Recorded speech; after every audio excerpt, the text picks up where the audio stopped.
Centro I para la Sociedad del Futuro presenta Hablemos de Futuro, un espacio para la reflexión informada, diversa y participativa sobre el ecosistema digital, las tecnologías exponenciales y las formas en las que están transformando a nuestra sociedad.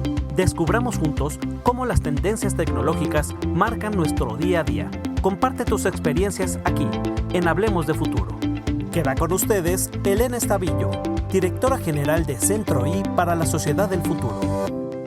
Hola, bienvenidas, bienvenidos, bienvenides a este espacio del Centro I para la Sociedad del Futuro, donde provocamos las ideas, el encuentro y la reflexión. Es un gusto conversar el día de hoy con Saif Savage. Saif Savage dirige el Laboratorio de Inteligencia Artificial Cívica de Northeastern University en Boston, donde es profesora asistente, investigadora en inteligencia artificial y tecnología. En este laboratorio diseñan, construyen y estudian inteligencia artificial para empoderar a las y los trabajadores independientes, a los gobiernos, a la industria y a las organizaciones de la sociedad civil. Recientemente ganó una gran subvención de la Fundación Nacional de las Ciencias en Estados Unidos para estudiar inteligencia artificial centrada en las personas, con el fin de empoderar a los trabajadores rurales, y fue nombrada una de las y los 35 innovadores menores de 35 de MIT Technology Review por su trabajo al frente del laboratorio. Ha ganado reconocimientos por sus ponencias en los principales espacios científicos dedicados a la interacción humana-computadora y ha sido reseñada en medios internacionales como la BBC, The Economist, Deutsche Welle, Vice, el New York Times y Fortuna. Además, ocupa varios puestos de liderazgo como miembro del Comité SIGCHI de América Latina. Ese es el grupo especial de interés sobre la interacción humano-computadora. También asesora a gobiernos federales y presidencias en América Latina. Es fellow del Centro para la Democracia y la Tecnología y también una empresaria de políticas de la Federación de Científicos Estadounidenses. Tiene una licenciatura en Ingeniería Informática de la Universidad Nacional Autónoma de México, maestría y doctorado en Ciencias de la Computación de la Universidad de California en Santa Bárbara. Trabajó en Intel Labs y Microsoft Bing y fue investigadora en Stanford. Ha trabajado en la Universidad Carnegie Mellon, la Universidad de Washington y la Universidad de West Virginia, donde actualmente trabaja para diseñar tecnología para regiones rurales.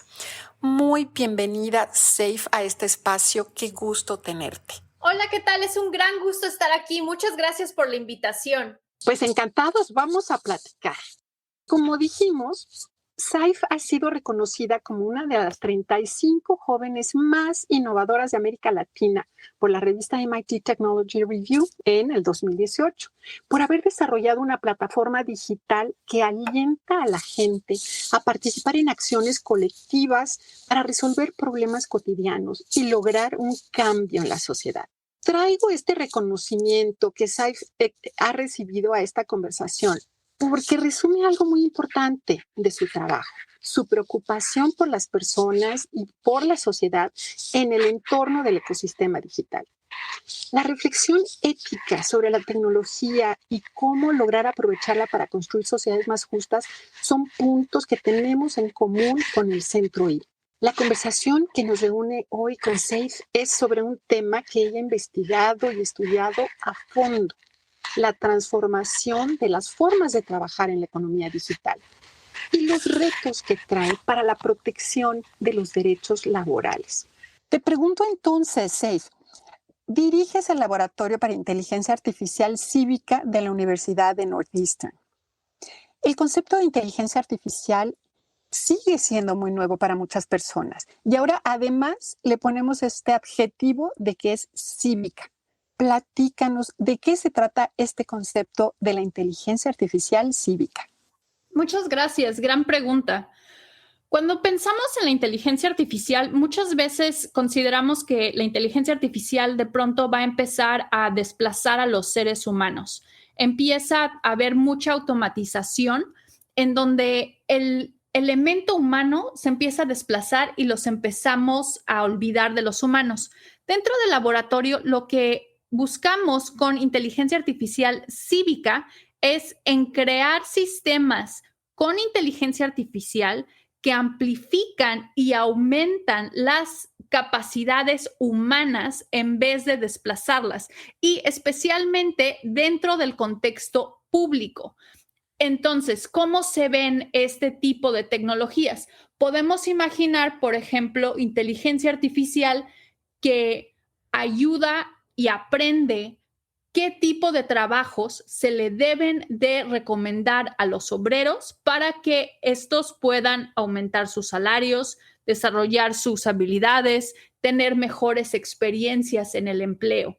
Y aquí, por ejemplo, podemos utilizar aprendizaje reforzado, donde el obrero da retroalimentación sobre las tareas que la máquina le está recomendando, y con la máquina después utiliza esa retroalimentación del obrero para aprender qué tipo de trabajos el obrero considera que lo están ayudando más para sentirse bien, incrementar su salario, desarrollar ciertas habilidades. Asimismo, también estamos desarrollando inteligencia artificial en el contexto de los gobiernos. Aquí, por ejemplo, puedes imaginar utilizar algoritmos de deep learning para empezar a detectar cuando un gobierno está siendo injusto en las evaluaciones que hace de los ciudadanos, y lo cual está llevando a ciertos ciudadanos, por ejemplo, a lo mejor a recibir ciertas demandas, a recibir ciertos tratos del gobierno de un modo injustificado, a no poder recibir ciertos servicios del gobierno debido a el modo en el cual el gobierno los está clasificando. Entonces, nos hemos dedicado también a crear sistemas de inteligencia artificial. En este caso, utilizamos deep learning, por ejemplo, para poder detectar cuando el gobierno hace decisiones injustas, y después ayudamos a funcionarios públicos a tomar mejores decisiones, a revertir las cosas que están haciendo injustamente, al ayudarlos a reconsiderar lo que hacen. Entonces, en resumen, es una inteligencia artificial en donde buscamos aumentar las capacidades, las habilidades humanas en vez de desplazarlas, pero todo dentro de un contexto público. Qué interesante, Seif. Es esto que nos estás diciendo. Por un lado, me hace reflexionar en que pues comienzan a aparecer estas advertencias sobre el uso no ético, no responsable de la inteligencia artificial, que claro, es un punto en el que nos tenemos que enfocar para que no suceda así, para que no tenga estas consecuencias que a veces se dan, ¿no? Discriminatorias, pero eso muchas veces nos hace olvidar que también está el uso donde nos proponemos deliberadamente generar estas soluciones para ayudar de manera directa a las personas. Y como nos lo estás planteando, me parece interesantísimo. Y sabes que también me surgió una segunda reflexión recordando lo que nos dice Kurzweil, este tecnólogo, futurólogo, de hecho especialista en inteligencia artificial, porque lo que él nos dice es que la inteligencia humana va a ir evolucionando hasta que se complemente con la inteligencia artificial, como si digamos, para crear una nueva manera de entender y de interactuar para los humanos. Y bueno, esto que nos estás diciendo ya nos abre la ventana, ¿no?, para ver que esto ya se está produciendo y que estás trabajando en estas cuestiones. Y ahora te planteo, entonces, igual pensando en lo que hemos vivido, en lo que hemos experimentado toda la humanidad en estos últimos años de pandemia, porque hemos sido testigos del incremento de los trabajadores independientes. Por un lado, por el uso mucho más intensivo de las telecomunicaciones, del Internet, que nos ha generado estos fenómenos del nomadismo, el trabajo colaborativo habilitado a través del Internet, el trabajo independiente que se hace en línea y de manera remota, bajo demanda, pero también esta gran transformación que se ha derivado de las plataformas novedosas para generar nuevos trabajos o nuevas maneras de hacer trabajos que ya existían. Y con eso están cambiando muchos estándares, conceptos que creíamos ya muy fijos respecto al trabajo, ¿no? Ahora se trabaja con equipos dispersos en distintos países del mundo, con modelos y relaciones laborales que no podíamos imaginar hace a lo mejor pocos años, más horizontales, más flexibles, que eso trae muchas ventajas, pero también trae retos importantes. Y tú que te has dedicado tanto a esto, platícanos, ¿cuáles son los cambios más importantes, los retos que ves, las ventajas, desventajas que estamos enfrentando con este cambio? Uno de los grandes retos que existen es, por un lado, que se está creando una gran asimetría de poder en estas plataformas. ¿Qué tipo de asimetrías de poder existen? Por un lado, si lo piensan, quienes tienen todos los datos y toda la tecnología para tomar las decisiones, pues son las empresas. Y entonces, por ejemplo, ¿qué es lo que pasa con el hecho de que sean las empresas quienes pueden estar vigilando ahora digitalmente a los obreros? Quienes tienen absolutamente todos los datos de los obreros, de qué tareas hay disponibles para los obreros, de quiénes son los empleadores que se están sumando a estas plataformas digitales, los clientes, pues que de pronto si ellos quieren, si estas grandes empresas quieren, pueden mentir acerca de los datos y usar sus algoritmos para manipular y poner a los trabajadores en contra. Entonces, por ejemplo, de hecho se cachó a Uber de pronto haciendo experimentos con los conductores para ponerlos en contra y asimismo hacer que los obreros empezaran a trabajar de un modo en el cual los obreros se ponían en contra, afectaban sus salarios, pero a la compañía le convenía debido a que incrementaban la cantidad de dinero que la empresa estaba recibiendo. Entonces, el hecho de que tienes ahora a una empresa centralizada con todos los datos, significa que la empresa misma es quien puede mentir, puede manipular a los obreros. Entonces, creo que es sumamente importante en crear herramientas con las cuales podamos empoderar a los obreros para que los obreros mismos puedan tener sus propios datos. Y así, por ejemplo, si la empresa les dice, que esto era lo que hacía Uber, por ejemplo, Uber de pronto les decía a los conductores, oye, si sigues ahorita trabajando en medio de la noche, vas a ganar 30 veces más. Pero realmente los obreros no sabían qué tan certero era de que iban a ganar 30 veces más. La empresa los estaba manipulando.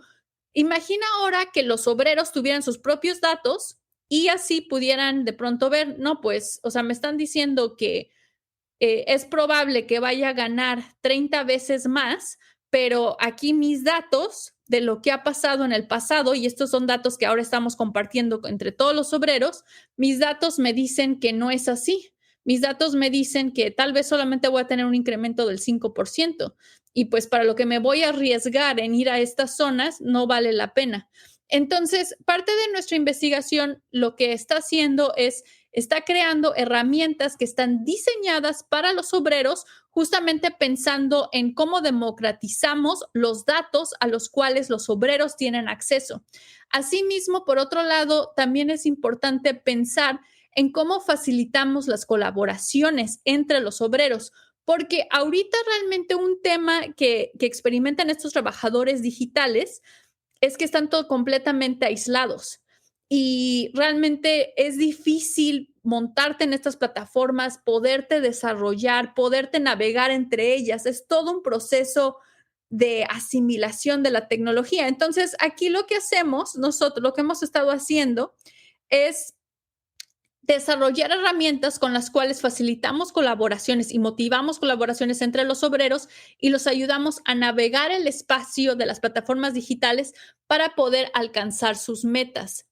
Y por último, algo también que es crucial cuando estás pensando en este contexto es cómo integras la cultura dentro del diseño de las interfaces.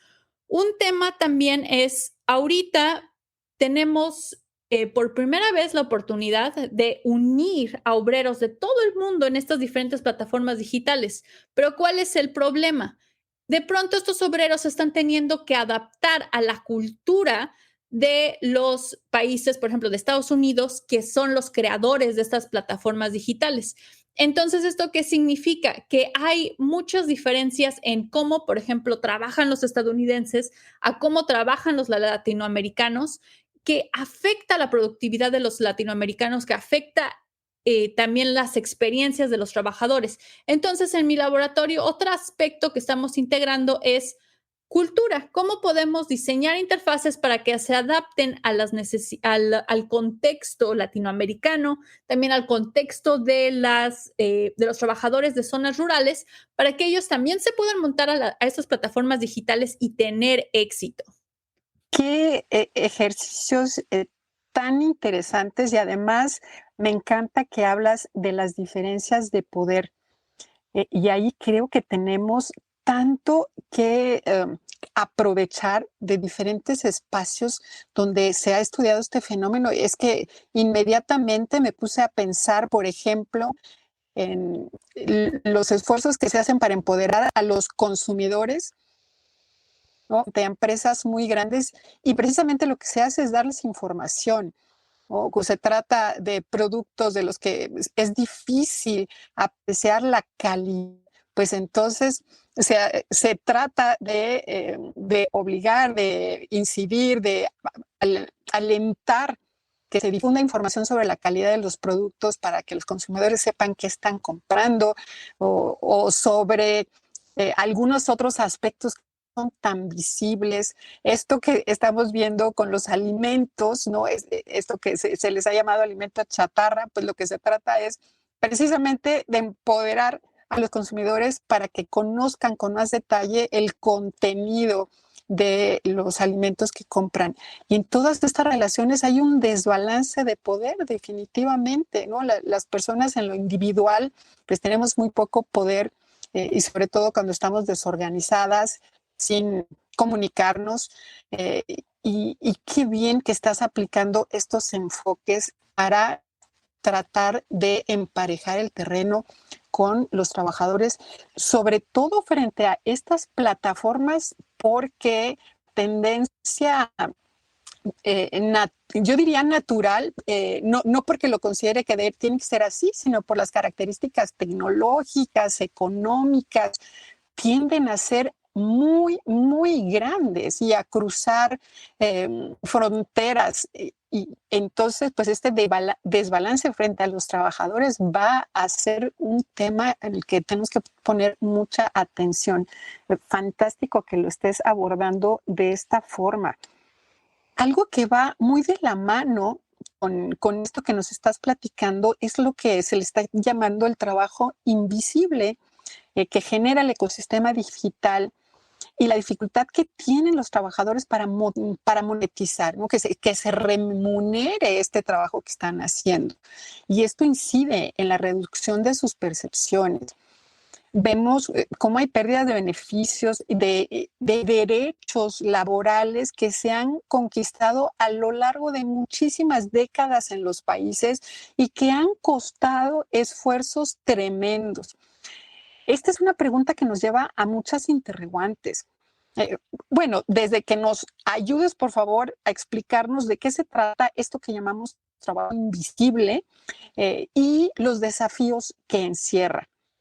Y también me adelanto a preguntarte cómo esta responsabilidad antes la veíamos de manera muy natural, que recae exclusivamente en un empleador formal, tal como lo hemos conocido hasta ahora. Pero ahora estamos cambiando mucho nuestra manera de ver a los empleadores, a los empleados. De hecho, hay un debate intensísimo acerca de si los trabajadores de las plataformas son empleados o no son empleados. ¿Qué tenemos que hacer frente a esto? ¿Cómo lo ves? ¿Tenemos que redefinir las relaciones laborales? ¿Son nuevos tipos de trabajadores? ¿Son efectivamente trabajadores o tenemos que inventarnos nuevas categorías? ¿Qué hacemos? Porque aquí es importantísimo proteger derechos laborales para todas las personas. Y a veces nos suele pasar que la innovación nos lleva a que se salgan de los conceptos legales estas nuevas formas y de pronto se quedan personas desprotegidas en este ambiente innovador digital. ¿Qué nos puedes platicar? Excelentes preguntas y también, por cierto, me gustó mucho la relación que mencionas sobre pensar en los derechos que tienen los consumidores y cómo incluso se relaciona con estas dinámicas de poder. Voy a leer un poco más sobre ese tema porque creo que para mi investigación me va a servir mucho. Ahora bien, con respecto a las diferentes preguntas que plantea, por un lado, ¿qué es el trabajo invisible? El trabajo invisible se considera todo aquel trabajo que los trabajadores tienen que hacer para poder ejecutar su trabajo, pero por el cual no se les está pagando. Entonces, por ejemplo, un trabajador de Uber, tal vez lo haces esperarte en la calle mientras a lo mejor te estás arreglando o estás agarrando tu portfolio y te lo haces esperar 10 minutos afuera por ti. Ese es tiempo por el cual al conductor no se le está pagando. Sin embargo, si el conductor quiere poder recibir, por ejemplo, el dinero del viaje de que te llevó, seguramente te va a tener que esperar. Entonces, aquí nadie le está pagando al conductor el tiempo que está pasando afuera de tu casa esperándote, pero el conductor está efectivamente teniendo que invertir tiempo en esperarte. Eso es trabajo invisible. Otro tipo de trabajo invisible es, por ejemplo, los trabajadores digitales. Podrías a lo mejor contactar a alguien, por ejemplo, por Fiverr, Upwork o Amazon Mechanical Turk para que te escriba, por ejemplo, un ensayo. A lo mejor contratas a un trabajador digital para que te ayude a escribir un artículo, un ensayo que quieres. Tal vez te vas a tener que comunicar con esta persona pues por correo para, no sé, pedirle, oye, considera estas referencias. O tal vez esta persona tiene dudas en ciertas cosas y entonces pues tiene la persona que invertir tiempo en contactarte y escribirte. Todo ese tiempo en el cual el trabajador está teniendo que invertir en escribirte correos, también incluso a lo mejor checar que sí pudo pasar el pago que le enviaste, es tiempo que nadie le está pagando al trabajador, pero el trabajador lo tiene que invertir para poder hacer su chamba. Entonces, antes, todos estos costos, puedes imaginar que las empresas las cubrían. Por ejemplo, a lo mejor una empresa tenía sus choferes y pues decía, no, pues te voy a contratar por día o te voy a estar pagando por hora. Entonces el tiempo que el chofer estaba esperando a un cliente era tiempo por el cual se le pagaba al chofer. Ahora con estas nuevas plataformas ya no es así. También, por ejemplo, puedes imaginar que en una oficina pues te pagan por día, ¿no? Entonces el tiempo que tú estás contestando correos es tiempo que se te está pagando, aunque estés contestando los correos. Ahora en estas nuevas plataformas digitales, todo ese tiempo ya ahora las empresas, los clientes ya no lo tienen que pagar. Y entonces las empresas y los clientes se ahorran ese dinero, lo cual es fabuloso para ellos porque pues se redujeron los costos y esto es un argumento que dicen estas plataformas digitales a los clientes. Es más barato, todo es flexible, puedes integrar a estos trabajadores en todo lo que estás haciendo porque ahora es muy barato. Es muy barato, pero es muy barato debido a que estos costos adicionales se pasaron a los obreros, los cuales de por sí ya están recibiendo poco salario. Entonces, es muy importante poder entender qué trabajo invisible existen en estas plataformas y también mi investigación ha estado desarrollando herramientas para que los trabajadores digitales puedan cuantificar cuánto trabajo invisible hacen para poder empezar a crear cambio. ¿Cómo crean cambio? Pues ahora ya pueden ir, por ejemplo, con personas de gobierno, de los legisladores y decirles, oye, mira, yo estoy teniendo que invertir tantas horas en estas tareas por las cuales no se me está pagando y eso está resultando en que pierda por ejemplo, a lo mejor en total hace que perdamos todos los trabajadores $6 millones al mes, por decir algo. Y entonces, al mostrar ese impacto, es que ya los legisladores pueden empezar a hacer algo. Pero si es algo que no se cuantifica, puede ser difícil para los legisladores hacer algún cambio. Entonces, mi investigación, mucho de lo que busca es pensar, ok, ¿cómo podemos ayudar a los trabajadores a abordar este problema? Ahora bien, con respecto a lo que preguntas, si deberíamos de considerar esto como otro tipo, un nuevo tipo de trabajo, si son nuevo tipo de trabajadores, yo creo que sí es importante reconsiderar cómo los definimos, pero también creo que hay mucho valor en analizar qué es lo que ha servido en el pasado para darle más poder a los obreros. Entonces, por ejemplo, aquí yo he estado leyendo mucho sobre, por ejemplo, qué hicieron las trabajadoras domésticas para poder hacer que su trabajo fuera reconocido. ¿Por qué fue importante conectar con el trabajo de las trabajadoras domésticas? Porque el trabajo de estas trabajadoras domésticas por mucho tiempo se consideró y se sigue considerando en grandes partes del mundo, se considera trabajo invisible. Es trabajo que nadie ve, no se les está pagando. Sin embargo, ¿qué pasó? Se empezó a cuantificar las mujeres, por ejemplo, cuánto tiempo están invirtiendo en trabajo de la casa. Y al empezarse a cuantificar, los legisladores pudieron empezar a crear cambio. Entonces, basado en eso, en eso que vimos en el pasado de qué funcionó, fue que decidimos empezar a decir, ¿sabes qué? Vamos a cuantificar también, en este caso, para los trabajadores digitales, qué es lo que está pasando. Justamente pensando en el pasado con las obreras, qué fue lo que les funcionó.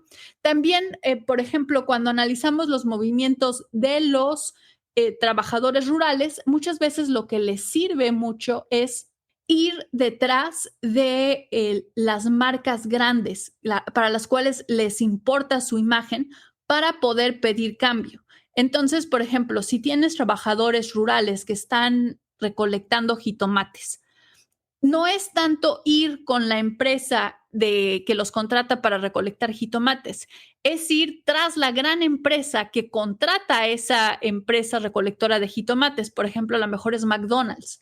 Entonces, a McDonald's no le va a agradar que de pronto haya campañas mostrando que sus jitomates fueron coleccionados con trabajadores que les pagaron menos del salario mínimo. Entonces, mucho de esto es ir detrás de las grandes empresas para crear ese cambio. Y eso es lo que hemos estado aprendiendo a hacer en mi investigación. Y usar la historia de los movimientos de los obreros como inspiración para el tipo de herramientas que podemos crear y cómo podemos empoderar a los obreros en el proceso.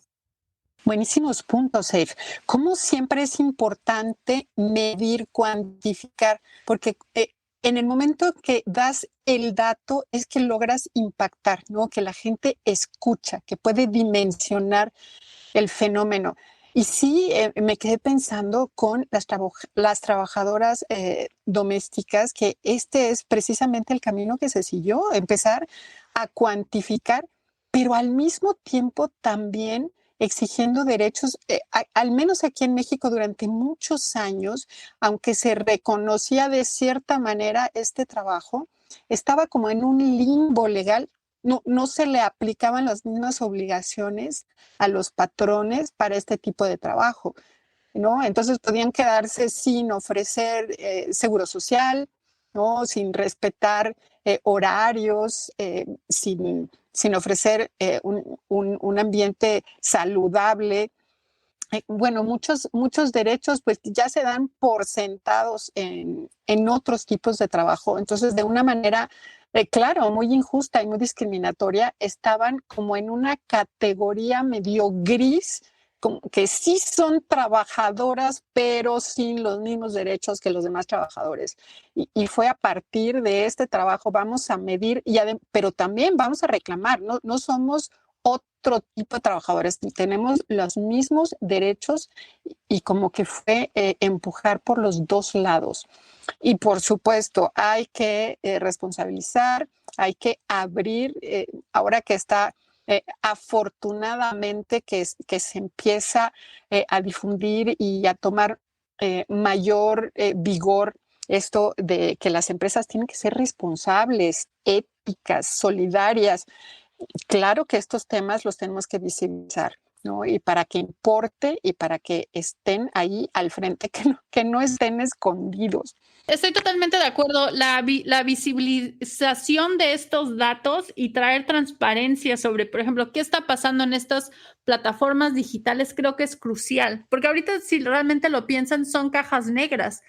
Realmente no sabemos, por ejemplo, cuántos trabajadores hay en Uber, qué tipo de salarios están recibiendo, incluso qué tipo de clientes hay en estas plataformas digitales. Son cajas negras y debido a que son cajas negras, los legisladores tampoco pueden apoyar a los trabajadores porque no entienden qué es lo que está pasando.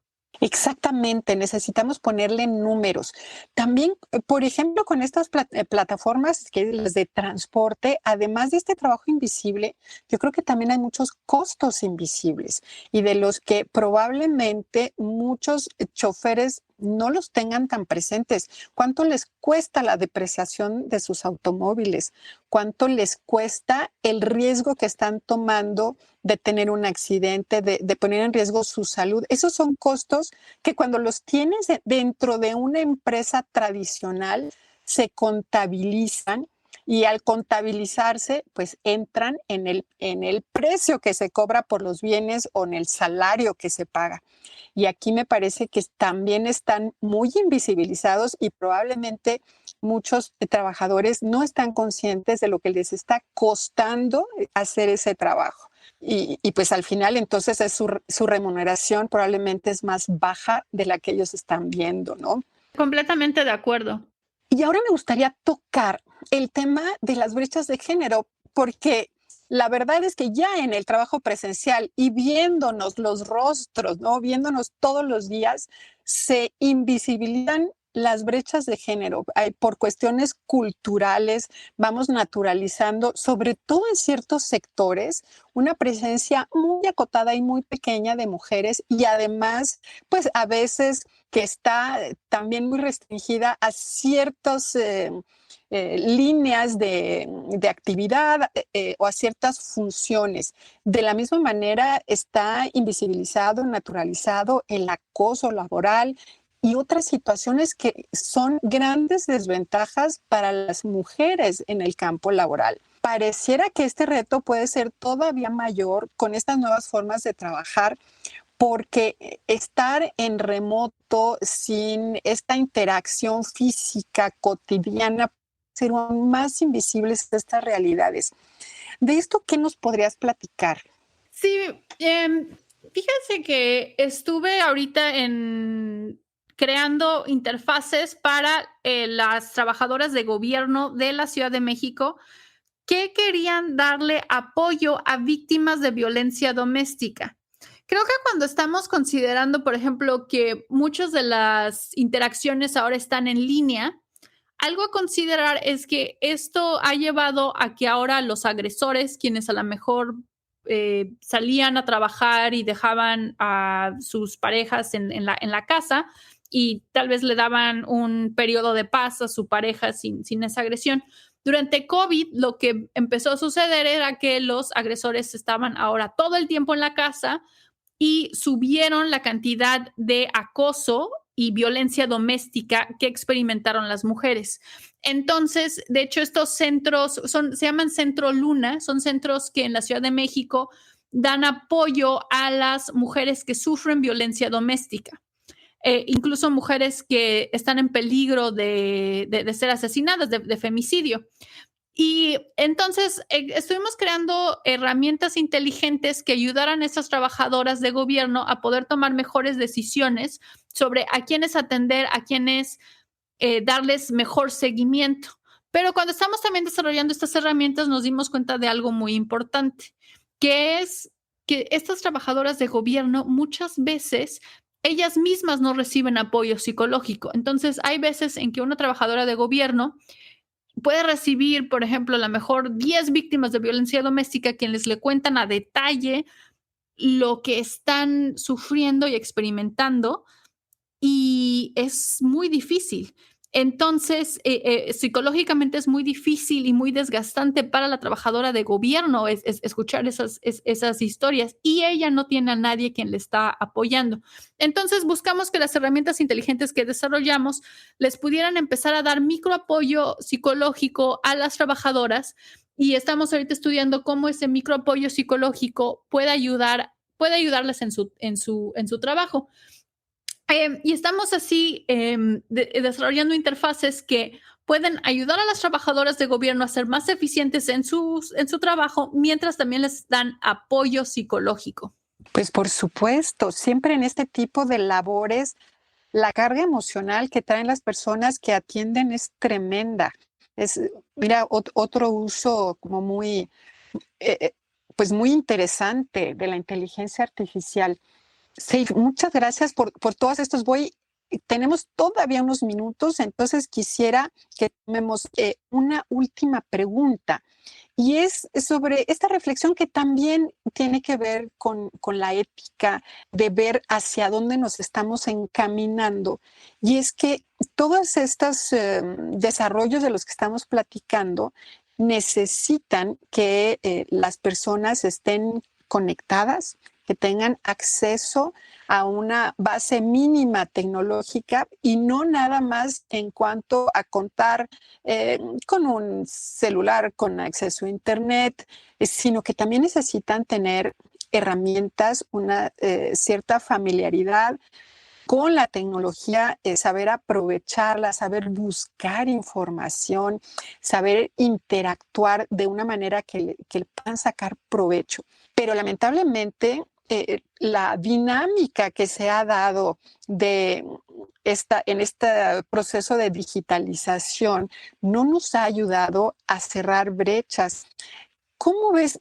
¿Crees que estamos frente a una sociedad en donde estamos generando nuevas desigualdades? Y sobre todo la reflexión, ¿qué hacemos para que esta innovación y este avance nos ayude a tener una sociedad más incluyente, que pensamos cómo integrar a todas estas personas que todavía no pueden beneficiarse de estos avances? Completamente de acuerdo que se están creando nuevos tipos de hecho, incluso podrías pensar como de clases sociales, de desigualdades.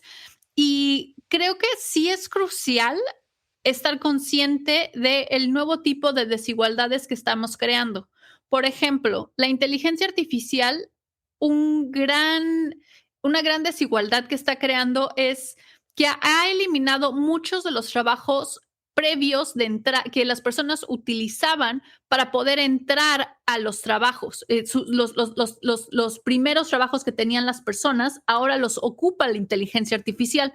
¿Esto qué significa? Que ahora, por ejemplo, en zonas rurales, a las personas les cuesta ya más trabajo unirse a la fuerza laboral, porque los mecanismos que usaron sus padres simplemente ya no existen. Y entonces ahora no hay nadie quien les pueda decir, ¿qué haces ahora que se eliminó ese trabajo que a través de todas las generaciones era el trabajo que tomaban para poder entrar a la fuerza laboral? ¿Qué vas a hacer ahora? Entonces creo que aquí hay oportunidad de justamente crear ahora inteligencia artificial adaptado para zonas rurales y adaptado para clases con recursos un poco más limitados. Nosotros, ¿qué es lo que hemos estado haciendo en nuestra investigación? Por un lado, hemos estado conectando con con institutos públicos. Entonces, ¿a qué se refiere esto de conectar con institutos públicos? Estamos conectando, por ejemplo, con bibliotecas. Las bibliotecas, por ejemplo, en muchas partes del país, de México y también de Estados Unidos, te dan acceso a Internet. Lo que nosotros vimos fue que en muchas zonas rurales, a pesar de que la zona rural estuviera realmente muy desconectada y muy mal, sus bibliotecas públicas que tenían siempre tenían Internet. Entonces, lo que empezamos a hacer fue crear programas en donde dentro de la biblioteca pública permitimos que los trabajadores rurales puedan llegar a la biblioteca pública, unirse a la biblioteca pública y a partir de ahí de la biblioteca pública empezar a desarrollar sus habilidades digitales para poder montarse estas plataformas de trabajo. Y estamos también creando con ellos herramientas digitales para que los trabajadores puedan desarrollar sus habilidades digitales y puedan acceder a mejores trabajos. Creo que hay mucho valor en pensar cómo diseñamos ahora tanto para el contexto de Latinoamérica como para el contexto de zonas rurales. Y aquí yo invitaría a la audiencia a pensar, por ejemplo, si soy un emprendedor o emprendedora, el hecho de irme a las zonas rurales y diseñar es una mina de oro. ¿Por qué? Porque nadie está pensando en ellos, nadie está creando para ellos. Entonces, esto te da un gran campo para tú poder innovar y tú realmente poder crear una gran transformación. Entonces, creo que es una gran oportunidad. Y creo que también hay oportunidad especialmente de repensar el tipo de trabajo que creamos para estas comunidades. El trabajo digital para estas zonas rurales también puede ser muy importante debido a que permite que los pueblos rurales ya no tengan que ser abandonados. Muchos pueblos rurales son abandonados debido a que los hombres se tienen que ir a las ciudades a encontrar trabajo y muchas veces dejan a las mujeres y a los niños detrás. Y poco a poco el pueblo empieza a ser abandonado. Pero si pensamos en que podemos meter tecnología digital a estas zonas, de pronto podríamos ayudar a que las personas que viven en estos pueblos ya no lo necesitan abandonar. Entonces creo que hay mucho potencial en este aspecto. Claro que sí. Me has hecho recordar algunas visitas a comunidades muy pequeñitas aquí de México y donde definitivamente dentro de todas las carencias a veces es muy bonito ver cómo lo has dicho, en la biblioteca hay internet y siempre hay además niños, ¿no? Ahí se puede ver muy claramente niños conectados. Claro que esto no es una realidad de muchas comunidades, pero sí forma parte de lo que tenemos que aspirar, así como ha sido hasta este momento la placita del pueblito, de la comunidad, el centro de actividad, es que tiene que contar ya de aquí en adelante con conectividad. Tiene que ser y tenemos que empezar a entender que esa tiene que ser parte de la centralidad de la comunidad. Y además, como lo has dicho, para que no desaparezcan, para que no se vayan a otros lados. Es simplemente llevarles estas bases mínimas que necesitan para generar sus propias oportunidades. Completamente de acuerdo. Ay, pues muchísimas gracias, Seif. Qué ganas de seguir platicando. Hay tantos temas que surgen de aquí. Espero que en otra ocasión volvamos a reunirnos aquí para otra charla. Muchas gracias, fue un gran honor estar aquí y estoy de acuerdo, estoy muy emocionada de seguir la conversación. Muchas gracias por la invitación. Gracias, Seif Savage, por esta deliciosa charla. Llegamos entonces al final de nuestro episodio de hoy. Nos dejas llenas de preguntas y eso es lo que nos gusta. Creo que el avance está en hacer y renovar las preguntas, de reflexionar, porque son la semilla del conocimiento. Por hoy nos despedimos, pero la conversación sigue abierta, porque en el Centro I creemos en el poder transformador de la tecnología, pero siempre desde la ética, la responsabilidad y la inclusión, con perspectiva de género y abrazando la diversidad. Hasta la próxima. Centro I, para la sociedad del futuro, presentó Hablemos de Futuro. Un espacio para la reflexión informada, diversa y participativa sobre el ecosistema digital, las tecnologías exponenciales y las formas en las que están transformando a nuestra sociedad. Descubramos juntos cómo las tendencias tecnológicas marcan nuestro día a día. Comparte tus experiencias aquí, en Hablemos de Futuro. Agradecemos mucho su atención.